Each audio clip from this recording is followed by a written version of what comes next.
Good morning, Carolina viewer. Today is September 16, 2023. Republican Mecklenburg, North Carolina, the minority political power. Um, we have the interview of Mr. Paul Senator, majority of the Senate of the North Carolina. Please join in with the Carolina TV Live. Good morning, Senator. I just heard you talking on the public over there, and then you say about the vote. I'm very agreement about you about we need to show the ID something else. But you are the senator. I want to ask you how about the education?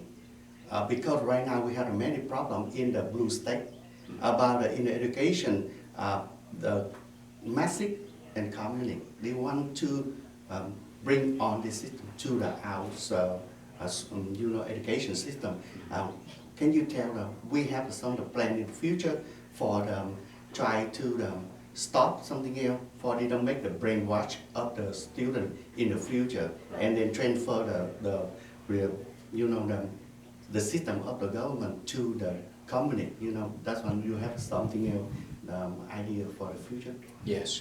In fact, we've worked on several bills to address that issue. We're sadly seeing this sort of urgent, sudden push toward indoctrination of children. And we believe that's wrong. We don't believe that should be happening in our schools. And so we passed a bill, for example, on a parent's right to know, a parent's bill of rights, so that education institutions can't withhold from parents information about what's being taught to their children. And we have a variety of education choices in North Carolina. We've got traditional public schools, we've got charter schools, we've got private schools, and we have homeschooling. I homeschooled 4 children. My wife homeschooled 4 children. So we've taken advantage of education choice.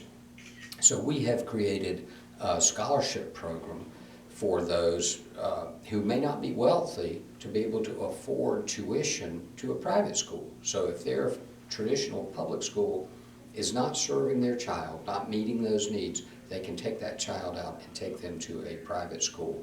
So we have certainly tried to do that. We've also addressed this sort of indoctrination with respect to state employees, anti-ESG, and we've had state departments that were training people how to think about things, and we thought that was wrong. In fact, the lead Democrat said, well, if we don't tell people how to think, they might just think anything or believe anything.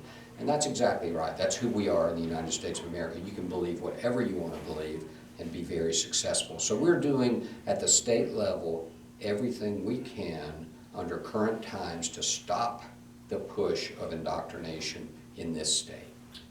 How about abortion and the defund of the police? Do you have some plan in future for we stopping about that? The view. Yes. Well, I will never support defunding the police. If you could rewind the clock and the defund the police movement had come to me and said, we want to defund the police, we think they're being too tough on people, I would have said, okay, so let's do it this way. Hire your community volunteers that you think are a better alternative to police.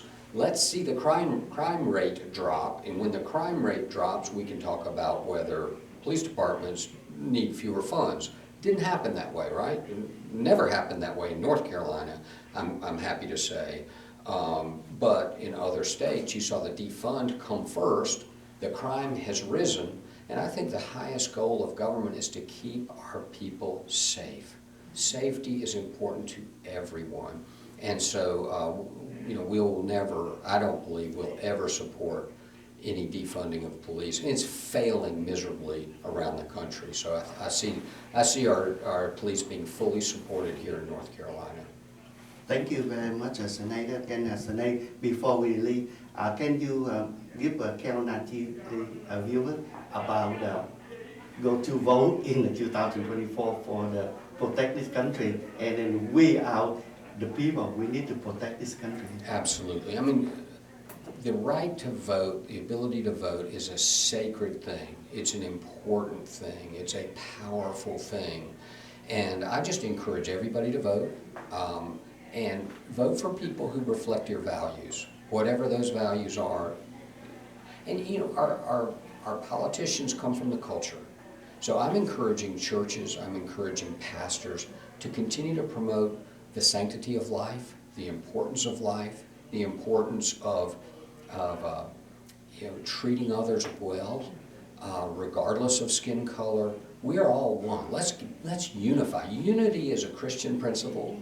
Disunity is the opposite of a Christian principle. So I believe we ought to have people in office that promote the unity of our citizenry.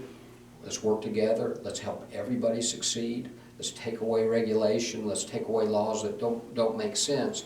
But let's keep people safe. Let's encourage law enforcement to do their jobs. And if they're ever out of line, there's a corrective process. But there's nothing less racist than behavior. And so I think we continue to need to deter bad behavior. And that was like the rioting law that we talked about earlier. Clearly the law today did not deter the behavior from the riots in 2020. So we've strengthened that, but we want people to have a voice. We want you to be heard. Raleigh is a welcoming place. If you ever want to come and express your views, I'll tell you, you are welcome there. And so let's work for unity. Let's vote for people that reflect our values, and let's keep North Carolina great. We may not be able to affect the whole country. Maybe by example we will, but let's keep North Carolina a great place to live. Thank you very much, Senator. You're welcome.